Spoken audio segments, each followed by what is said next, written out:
तो मेरे गोलू मोलू से छात्र छात्राएं, मैं आपकी प्रीति मैम आज आपके लिए लेके आई हूँ चैप्टर नंबर 4 भारतीय संस्कृति, जो कि डॉक्टर राजेंद्र प्रशांत प्रसाद द्वारा रचित है। डॉक्टर राजेंद्र प्रसाद द्वारा रचित है, जो कि हम लोग के पूर्व प्रधान अरे राष्ट्रपति रह चुके हैं। ओके, तो आप लोग का ज़्यादा समय ना लेते हुए हम लोग चलते हैं क्वेश्चन नंबर 1 की तरफ, जो कि का डॉक्टर राजेंद्र प्रसाद का जन्म किस वर्ष हुआ था? डॉक्टर राजेंद्र प्रसाद का जन्म किस वर्ष हुआ था? ठीक है, डॉक्टर राजेंद्र प्रसाद का जन्म जो है 1884 में हुआ था। किस में हुआ था? 1884 में हुआ था। कहाँ हुआ था ये भी देखिए, बिहार राज्य के छपरा जिले के जीरादेई नामक ग्राम में हुआ था। कहाँ हुआ था? जीरादेई नामक ग्राम में होता है। अगर ग्राम पूछे तो जीरादेई ग्राम, और राज्य पूछे तो आपका बिहार हो जाएगा। ओके, और जनपद पूछे तो छपरा हो जाएगा। ओके, छपरा हो जाएगा। तो इनका जन्म जो है 1884 में छपरा जिला के बिहार राज्य के छपरा जिला के जीरादेई गांव में हुआ था। ओके, ठीक है। अब हम लोग चलते हैं नेक्स्ट क्वेश्चन की तरफ, जो कि क्वेश्चन नंबर है आपका दूसरा। डॉक्टर राजेंद्र प्रसाद की कौन सी रचना महात्मा गांधी के प्रति श्रद्धा भाव व्यक्त करती है? ठीक है, पहला है मेरी आत्मकथा, दूसरा है बापू के कदमों में, तीसरा है चंपारण में महात्मा गांधी, या चौथा है मेरे यूरोप के अनुभव में। महात्मा गांधी नाम से ही यहाँ पे दिख रहा है आपका बापू के कदमों में, क्योंकि महात्मा गांधी को हम लोग ने बापू नाम से उद्धृत किया हुआ है। ठीक है, अब हम लोग चलते हैं क्वेश्चन नंबर 3 की तरफ। जो क्वेश्चन नंबर तीसरा जो है वो कह रहा है आपका सादा जीवन उच्च विचार डॉक्टर राजेंद्र प्रसाद के जीवन के किस पहलू को दर्शाता है? ठीक है, तो सादा जीवन उच्च विचार डॉक्टर राजेंद्र प्रसाद का ये मूल मंत्र भी था। क्या था ये आपका? मूल मंत्र भी था, जिसे इंग्लिश में बोलते हैं ना, simple life and high thoughts. Okay, चलो इसके तो ये देख लेते हैं उनकी साहित्य रचनाओं को, उनके राजनीतिक दृष्टिकोण को, उनके व्यक्तिगत आदर्शों को, उनकी सामाजिक सेवा को। इसका करेक्ट आंसर जो है आपका ऑप्शन सी है, उनके व्यक्तिगत आदर्शों को दर्शाता है। अब हम लोग चलते हैं क्वेश्चन नंबर 4 की तरफ। तो क्वेश्चन नंबर 4 जो है, डॉक्टर राजेंद्र प्रसाद की मेरी आत्मकथा कब लिखी गई थी? ओके, डॉक्टर राजेंद्र प्रसाद की मेरी आत्मकथा कब लिखी गई है? बहुत इंपॉर्टेंट है। मेरी आत्मकथा जो है डॉक्टर राजेंद्र प्रसाद की जीवनी है। ओके, तो हम चलते हैं इसके ऑप्शन की तरफ। पहला ऑप्शन है 1930 में, 1943 में, 1950 में, या 1960 में। तो डॉक्टर राजेंद्र प्रसाद की मेरी आत्मकथा कब लिखी गई थी बताइए? इसका करेक्ट आंसर आपका हो जाएगा 1943 में। ओके, आप लोग भी गैस करते हुए चलिएगा, जिससे आपको और अच्छा लगे कि हाँ मेरा आंसर करेक्ट हुआ या रॉन्ग हुआ। ओके, हम लोग चलते हैं क्वेश्चन नंबर 5 की तरफ। भारत की भूमि की विशेषताएं क्या है? भारत की भूमि की विशेषताएं आपकी क्या है? पहला, यहाँ हर प्रकार के खनिज पदार्थ पाए जाते हैं, या सभी प्रकार के फल एवं अन्न उत्पन्न होते हैं, या यहाँ हर प्रकार के वनस्पति और जानवर पाए जाते हैं, या उपवृक्ष भी। तो हम लोग के भारत की भूमि, जन्मभूमि इतनी अच्छी है कि यहाँ पे खनिज पदार्थ भी पाए जाते हैं, यहाँ फल अन्न भी उत्पन्न होते हैं, यहाँ वनस्पति और जानवर भी पाए जाते हैं। मतलब इसका करेक्ट आंसर आपका हो जाएगा उपरोक्त सभी। ये आपका करेक्ट आंसर आपका हो जाएगा। आपका ज़्यादा देर ना करते हुए हम लोग चलते हैं नेक्स्ट क्वेश्चन। आपका क्वेश्चन नंबर 6वां है, भारतीय संस्कृति, सॉरी क्वेश्चन नंबर 6 रुक जाओ, छठा में है।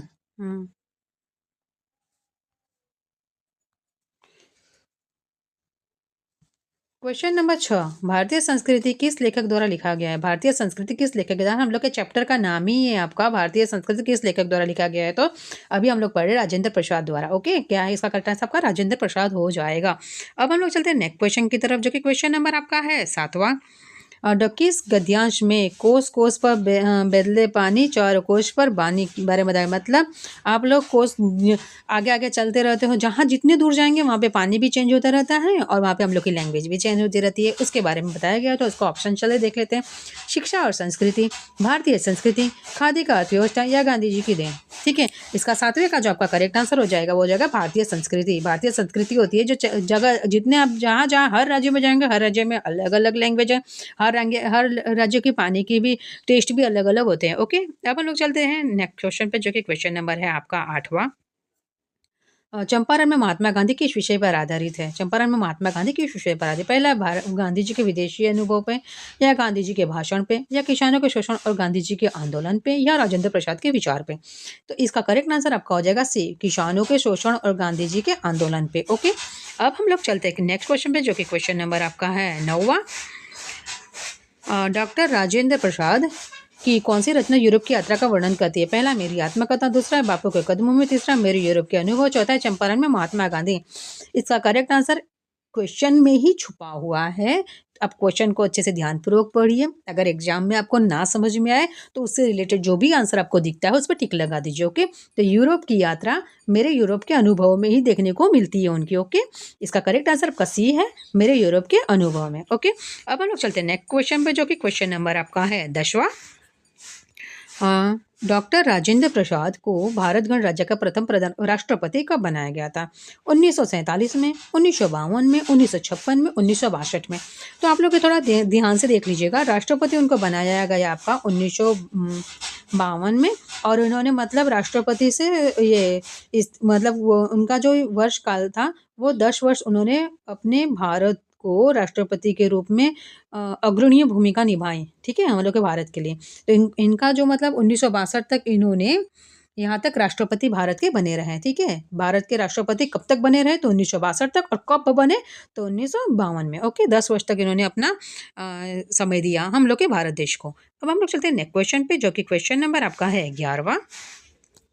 प्रद्युष गद्यांश के पाठ और लेखक का नाम क्या था? तो हम लोग ने अभी पाठ पढ़ा तो वो था भारतीय संस्कृति। ये तीनों में यहाँ पे कॉमन दिख रहा है आपका भारतीय संस्कृति, लेकिन इनके जो लेखक है वो आपके हैं राजेंद्र प्रसाद जी। इसका करेक्ट आंसर आपका जो जाएगा ए हो जाएगा। ओके, ठीक है, ज़्यादा देर ना करते हो हम लोग चलते हैं नेक्स्ट क्वेश्चन की तरफ, जो कि क्वेश्चन नंबर है आपका 12वां। आप लोग एग्जाम में अच्छे स्कोर करें, मैं ये तो यही उम्मीद करती हूँ। ओके, अब लोग नेक्स्ट क्वेश्चन पे चलते हैं। भारतीय संस्कृति में मणि या फूल की क्या विशेषता बताई गई है? तो यहाँ पे देखो केवल सब में दिया हुआ है, थोड़ा देख लीजिए। दूसरों की सुंदरता को प्रभावित नहीं होती, ये तो रॉन्ग दिख रहा है। ये केवल खुद को ही सुशोभित करते, ये भी रॉन्ग है। ये केवल अपनी सुंदरता से लोगों को मोहित करते, भाई ये भी रॉन्ग है। इसका करेक्ट आंसर आपका होगा ए। ये केवल अपनी सुंदरता से लोगों को मोहित नहीं करते, बल्कि दूसरों की सुंदरता से स्वयं भी सुशोभित होते। इसका करेक्ट आंसर आपका ए हो जाएगा। ठीक है, अब हम लोग चलते हैं नेक्स्ट क्वेश्चन पे, जो कि क्वेश्चन नंबर आपका है 13वां। भारतीय संस्कृति का नाम किसे दिया जा सकता है? इसका करेक्ट आंसर भी आपका भारतीय संस्कृति ही होगा। ठीक है, अब हम लोग चलते हैं नेक्स्ट क्वेश्चन पे, जो कि क्वेश्चन नंबर है आपका 14वां। ये कह रहा है कि प्रजातंत्र का क्या अर्थ है? भाई प्रजातंत्र मतलब हम लोग का, जैसे हम लोग ने जिसे नेता चुना है, ठीक है, तो हम लोग के सबको अपने अपने पूर्ण स्वतंत्रता है किसी नेता को चुनने की। ठीक है, तो व्यक्ति की संपूर्ण स्वतंत्रता पर, सामूहिक स्वतंत्रता पर, व्यक्तियों का विकास पे या सामाजिक समानता। तो व्यक्ति की पूर्ण स्वतंत्रता का मतलब ही होता है प्रजातंत्र। ठीक है, लोगों द्वारा चुना गया शासक। ओके, तो अपनी स्वतंत्रता के अनुसार ही हम लोग देखते हैं अभी भी नेता चुनते हैं। ठीक है, तो इसका चुनने का श्रेय हम ही लोग को जाता है। ओके, अब हम लोग चलते हैं नेक्स्ट क्वेश्चन पर, जो कि क्वेश्चन नंबर आपका 15वां है। भारतीय संस्कृति में अहिंसा का दूसरा नाम क्या है? अहिंसा, जो अहिंसा का सत्य पुजारी कौन थे? हम लोग के महात्मा गांधी जी थे। ठीक है, तो इसका मतलब क्या होता है? त्याग होता है। इसका मतलब क्या होता है? त्याग। इसका जो करेक्ट ऑप्शन आप लोग देख लीजिए, इसका करेक्ट आंसर लेकिन त्याग हो जाएगा। ओके, हम लोग चलते हैं नेक्स्ट क्वेश्चन की तरफ, जो कि क्वेश्चन नंबर आपका 16वां है। ठीक है, हिंसा का दूसरा नाम क्या है? तो हिंसा का दूसरा नाम का स्वार्थ हो जाएगा। क्या हो जाएगा? हिंसा का दूसरा नाम आपका स्वार्थ हो जाएगा। अब चलते हैं नेक्स्ट क्वेश्चन पे, जो कि क्वेश्चन नंबर आपका 17वां है। भारतीय संस्कृति में अनेकता में एकता का संकेत किससे है? अनेकता में एकता, तो नदियों के जल से, फूलों के हार से, मोतियों से, जातियों के संगम से। तो आई थिंक मेरा करेक्ट आंसर हो जाएगा इसका ना, जातियों के संगम से होना चाहिए। यहाँ पे बोला है ये इसमें कि फूलों के हार से, लेकिन मुझे नहीं लगता फूलों के हार से। ओके, इसका मेरे ख्याल से करेक्ट आंसर आपका जाएगा जातियों के संगम से हो जाएगा, क्योंकि सब जाति एक होती है, तभी ना अनेकता में एकता का भाव यहाँ पे प्रदर्शित होता है। ओके, अब लास्ट वन क्वेश्चन जो है इस वीडियो का, वो आपका है अंतिम क्वेश्चन, जो कि क्वेश्चन नंबर आपका 18वां है। ठीक है, तो 18वां क्वेश्चन जो है वो भारतीय संस्कृति में सबसे महत्वपूर्ण कौन सा तत्व है? धर्म है, संस्कृति है, परंपरा है, नैतिकता है। इसका करेक्ट आंसर हो जाएगा आपका नैतिकता। भारतीय संस्कृति में सबसे महत्वपूर्ण कौन सा तत्व है? तो नैतिकता है। ठीक है, तो हम लोग वैसे मॉरल स्टडीज भी हम लोग के स्कूल में पढ़ाया जाता है, नैतिकता का पाठ भी। ओके, अगर आप लोग को मेरी वीडियो अच्छी लगे तो प्लीज़ कमेंट्स कीजिएगा अच्छे से अच्छे, जिससे मैं मोटिवेट हूँ और अच्छे से अच्छे वीडियो आपको लिए लेके आऊँ। और अपने फ्रेंड्स में भी शेयर कर दीजिएगा, जिससे उन लोग को आपके फ्रेंड भी इस वीडियो से लाभान्वित हो और एग्जाम में अच्छा स्कोर कर पाए। ठीक है, और उसके बाद में आप लोग सब्सक्राइब करके बेल आइकन दबाना ना भूलिए। ओके, थैंक यू, धन्यवाद।